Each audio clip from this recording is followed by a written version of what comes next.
तो कहानी की शुरुआत में हमें एक बच्चा दिखाते हैं।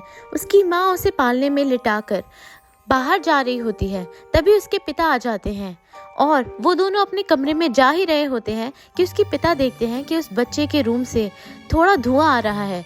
वो भागकर वहां जाते हैं और देखते हैं कि उस बच्चे के कमरे में आग लग गई है। और जैसे ही वो बच्चे को उठाते हैं उस बच्चे पे भी आग लग जाती है। तभी उनकी आंख खुल जाती है। अब उसके पिता सपना देख रहे थे और अब जब वो उठकर किचन में जाते हैं तो हम उसी बच्चे को देखते हैं। अब वो बड़ी हो चुकी है। उसका नाम चार्ली है। वो थोड़ी परेशान लग रही है। तो उसके पिता उससे पूछते हैं कि क्या हुआ। तो वो कहती है कि मैंने बुरा सपना देखा।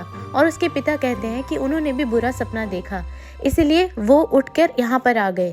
तब चार्ली उन्हें बोलती है कि मुझे अपने अंदर कुछ अजीब सी पावर्स फील होती है जो कि अच्छी नहीं है। तो उसके पिता बताते हैं कि ऐसा कुछ नहीं है, वो परेशान ना हो। अगर उसे ऐसा लगे तो वो अपने आसपास की चीज़ों पर ध्यान लगाए और उनको गिनना शुरू कर दे। फिर उसकी माँ आती है और वो हंसी मजाक करते हैं और उसके पिता उसके लिए पैनकेक्स बनाते हैं।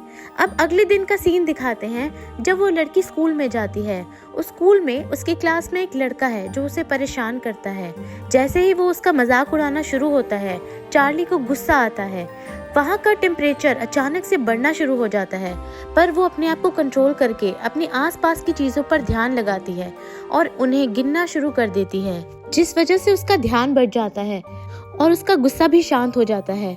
अब थोड़ी देर बाद बास्केटबॉल कोर्ट में जाते हैं जहाँ पर वो खेल रहे होते हैं। वहाँ पर वही लड़का आता है और उसके सर पे बहुत जोर से बॉल मार देता है। तब चार्ली को बहुत गुस्सा आता है। उसे डर लगता है कि अगर उसे गुस्सा आया तो वो किसी को हर्ट ना कर दे, इसलिए वो रोते हुए भागकर बाथरूम की तरफ जाती है। पर उसकी टीचर ये देख लेती है और वो चार्ली के पीछे बाथरूम की तरफ जाती है। तब जब टीचर वहां पर पहुंचती है तो वो देखती है कि बाथरूम में धुआं ही धुआं है और सारे टैप्स यानी सारे नल खुले हुए हैं। वो देखती है कि चार्ली जिस बाथरूम में बंद है वहां से धुआं आ रहा है।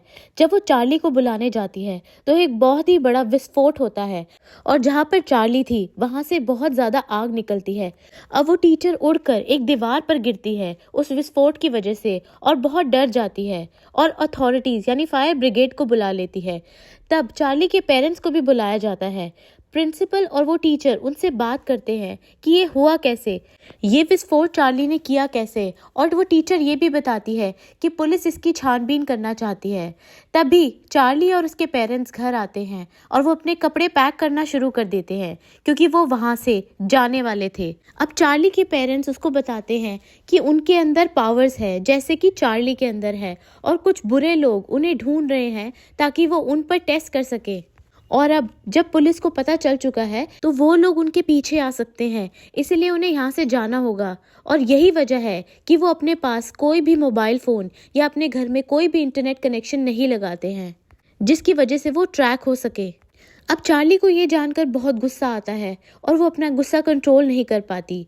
उसे अपने फादर पे गुस्सा आ रहा होता है, पर क्योंकि उसकी मॉम बीच में आ जाती है उनकी मॉम के हाथों में आग लग जाती है। अब चार्ली के पिता जल्दी से उसकी माँ के हाथ की आग बुझाते हैं और चार्ली बहुत डर जाती है। उसे बहुत बुरा लगता है कि उसकी वजह से उसकी माँ के हाथों में चोट लग गई। अब चार्ली के पिता उसकी माँ के हाथ में दवाई लगाते हैं। तब उसकी माँ बोलती है कि क्यों ना वो चार्ली को बाहर ले जाएं, आइसक्रीम और मूवीज़, ताकि उसका ध्यान भटक जाए। और वो उसके पिता को ये भी बोलती है कि उन्हें जल्द ही चार्ली को ट्रेनिंग देनी होगी, वरना कोई भी मारा जा सकता है, उन दोनों में से भी, क्योंकि चार्ली का अपनी पावर्स पे कोई कंट्रोल नहीं है। उसके बाद उसके पिता और चार्ली मूवी थिएटर मूवी देखने चले जाते हैं और आइसक्रीम खाने। तब जब चार्ली की माँ घर पर होती है उसे बड़ा ही अजीब सा फील होता है। तब एक पुलिस इंस्पेक्टर आती है क्योंकि चार्ली ने 911 पे कॉल कर दिया था। वो यही पूछने आती है कि सब कुछ ठीक है। उसकी माँ बोलती है कि हाँ सब कुछ ठीक है, किचन में एक एक्सीडेंट हो गया था जिसकी वजह से उसकी बेटी ने डर कर कॉल कर दिया, पर अब सब कुछ ठीक है और अंडर कंट्रोल है। तब वो पुलिस ऑफिसर वापस चली जाती है।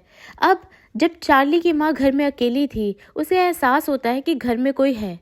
एक्चुअली में उन बुरे लोगों ने एक आदमी को भेजा था। उस आदमी के पास भी पावर्स थी और चार्ली के पेरेंट्स और वो पहले साथ काम करते थे, वो उसको जानती थी और वो आदमी उन्हीं लोगों के लिए काम कर रहा है और वो चार्ली को लेने आया है उनके इशारे पर।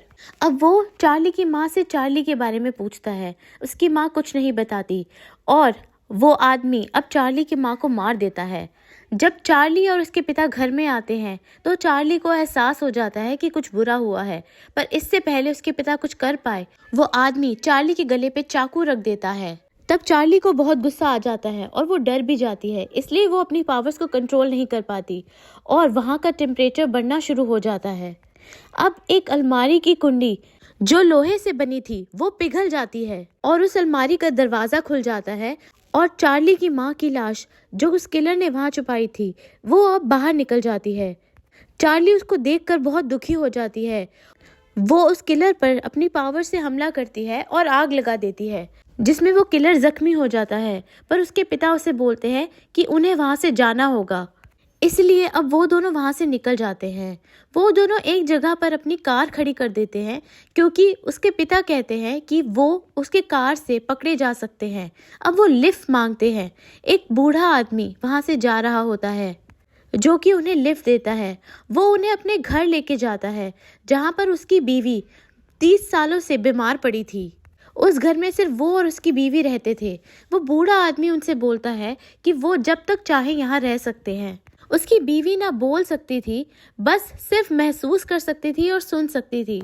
अब चार्ली उस बूढ़ी औरत से बात कर सकती थी टेलीपैथी के थ्रू अपनी पावर्स की वजह से, पर वो किसी को नहीं बताती।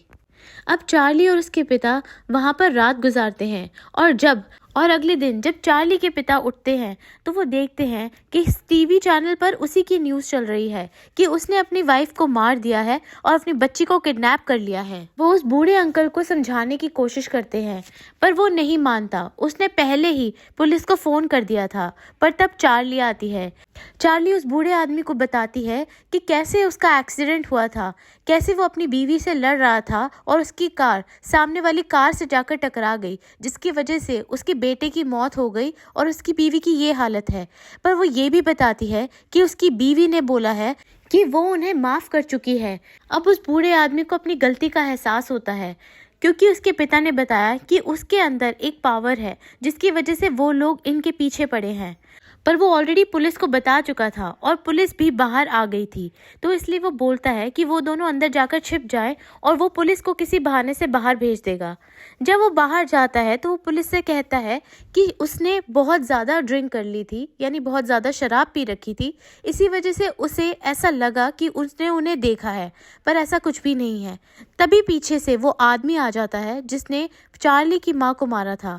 वो उन पुलिस ऑफिसर्स को भी मार देता है और इसके पिता को बंदी बना लेता है, पर उसके पिता चार्ली को भगा देते हैं और उससे बोलते हैं कि उसको भागना पड़ेगा ताकि वो बुरे लोग उसको ना पकड़ पाएं। अब चार्ली वहां से भाग जाती है, पर कुछ ऑफिसर्स आ जाते हैं जिन्होंने अपनी आंखों पे लेंसेज लगा रखे थे ताकि उन दोनों की पावर्स का असर उन पर ना हो। वो उन दोनों को अरेस्ट कर लेते हैं और जिसके लिए वो किलर काम कर रहा था, यानी उसकी बॉस के पास ले जाते हैं। उसकी बॉस उस किलर पर बहुत गुस्सा करती है क्योंकि वो उसे बोलती है कि वो चार्ली को नहीं पकड़ पाया और इतने सारे पुलिस ऑफिसर्स को भी मार दिया, ये उसकी केयरलेसनेस है। पर वो किलर बताता है कि चार्ली और उसके पिता कनेक्टेड हैं और वो अपने पिता को ढूंढते ढूंढते यहाँ पर ज़रूर आएगी। अब हम देखते हैं कि चार्ली जंगल में चली गई है। वो कुछ फ्रूट्स खाकर और नदी से पानी पीकर गुजारा कर रही है। अब वो अपनी पावर्स को कंट्रोल करने की कोशिश कर रही है और इस चीज़ की प्रैक्टिस कर रही है। वो अपने पिता को ढूंढने जाना चाहती है और टेलीपैथी के थ्रू उसे एक मैसेज भी मिलता है। उसे वो बिल्डिंग दिखाई देती है जहाँ पर उसके पिता कैद थे। वो बिल्डिंग एक बीच के पास थी। अब वो बीच की तरफ चल पड़ती है, पर रास्ते में उसे 3 बच्चे दिखते हैं जो उसका मजाक उड़ाते हैं, पर वो उन्हें अपने बस में कर उससे कुछ कपड़े, एक बाइक और कुछ खाना ले लेती है। अब वो उस बिल्डिंग के अंदर पहुंच जाती है। वहाँ पर उसे एक कार पार्किंग दिखती है जिसमें एक आदमी अपनी कार में जा रहा होता है। वो उसकी कार में बैठ जाती है और उससे उसका कार्ड मांगती है और फ़ोन भी।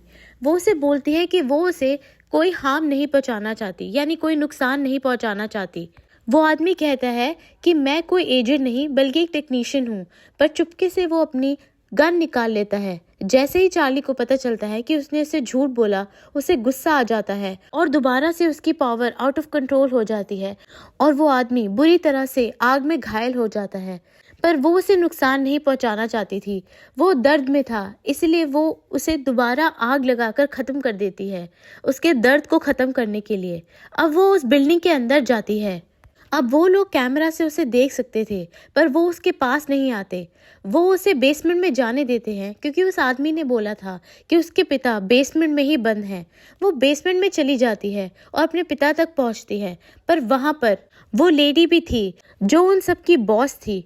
वो चार्ली को समझाने की कोशिश करती है कि वो लोग बुरे नहीं हैं, वो लोग चार्ली को प्रोटेक्ट करेंगे और उसे ट्रेनिंग देके ताकि वो अपनी पावर्स को कंट्रोल कर पाए। वहाँ पर उसके पिता भी थे और वो बहुत बुरी हालत में लग रहे थे। चार्ली उसको बोलती है कि उसके पिता को डॉक्टर की ज़रूरत है, कि अगर उसने डॉक्टर नहीं बुलाया तो वो अपने आप को चोट पहुँचाएगी। तब उनकी बॉस उसे बताती है कि वो ऑलरेडी उसके पिता को डॉक्टर को दिखा चुके हैं और उस डॉक्टर ने बोला है कि अगर उसके पिता ने अपनी एक और बार भी पावर यूज़ करी तो उन्हें ब्रेन हैमरेज हो जाएगा, क्योंकि जब भी वो अपनी पावर यूज़ करते हैं उनके आंखों से खून निकलता है। पर अब उसके पिता जैसे ही होश में आते हैं तो वो चार्ली से बोलते हैं कि जो उन्होंने चार्ली से प्रॉमिस लिया था कि वो कभी किसी को हर्ट नहीं करेगी, वो अब वो तोड़ दे और इन सब को ख़त्म कर दे। अपनी पावर को यूज़ करके वो चार्ली को अपने कंट्रोल में करते हैं और उसे कहते हैं कि वो इन सब को ख़त्म कर दे और शुरुआत वो उसके पिता और उस लेडी से करे। अब चार्ली उनके कंट्रोल में उसके पिता और उस लेडी को आग लगा देती है, क्योंकि उस पे उसका बस नहीं था, वो अपने पिता की बातों के कंट्रोल में थी। अब वो आगे चलती है ताकि वो पूरी बिल्डिंग को ख़त्म कर सके। जो भी उसके रास्ते में आता है वो उसे मार देती है और वो अपनी पावर से उस पूरी बिल्डिंग के दरवाजे खोल देती है। जो किलर वो वहाँ पर कैद था उसका भी दरवाज़ा खुल जाता है और वो बाहर आ जाता है। अब थोड़ी दूर जाकर कुछ आदमी आते हैं जिन्होंने ऐसा सूट पहन रखा था कि वो ना जले और उनकी आंखों में लेंसेज भी थे। अब वो चार्ली के कंट्रोल में नहीं आ रहे थे। चार्ली उन पे अपनी पावर यूज़ करके थक चुकी थी। वो चार्ली को अपनी गिरफ्त में लेने ही वाले थे कि पीछे से वो किलर आ जाता है और उन्हें शूट कर देता है और मार देता है। वो अपने आप को चार्ली को सरेंडर कर देता है क्योंकि उसे अपनी गलती का एहसास था कि उसने एक छोटी बच्ची से उसकी माँ को छीन लिया। वो चाहता था कि चार्ली उसे मार दे। चार्ली उसे मारने ही वाली थी कि उसकी नज़र एक शीशे में पड़ती है जहाँ पर उसका मुंह पूरा खून से लदा हुआ था। वो अपने आप को देखती है और उसे एहसास होता है कि वो कभी भी खूनी नहीं बनना चाहती थी और किसी को जानबूझ के किसी को हर्ट नहीं करना चाहती थी।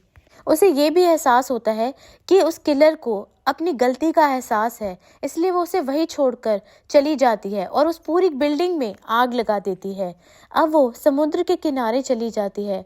वो बहुत डरी सहमी थी क्योंकि वो एक छोटी बच्ची थी जिसने अपने पेरेंट्स को लूज़ कर दिया था। अब जब वो वहाँ पर बैठी थी तो वो आदमी पीछे से आता है और उसकी तरफ अपना हाथ बढ़ाता है क्योंकि उसे अपनी गलती का एहसास था और वो चार्ली को संभालना चाहता था। चार्ली को भी एहसास हो जाता है कि उस आदमी को पछतावा है उसके किए पे, इसलिए वो भी अपना हाथ उसकी तरफ बढ़ाती है और वो आदमी उसे लेकर वहाँ से चला जाता है। अब वो चार्ली को संभालना चाहता था और चार्ली की देखभाल करना चाहता था क्योंकि कहीं ना कहीं उसे एहसास था कि उसके माता पिता उसकी वजह से मारे जा चुके हैं। और ये कहानी यहीं पे ख़त्म हो जाती है। दोस्तों, अगर आपको ये वीडियो पसंद आई हो तो इसे ज़रूर लाइक और शेयर करें और हमारे चैनल को ज़रूर सब्सक्राइब करें।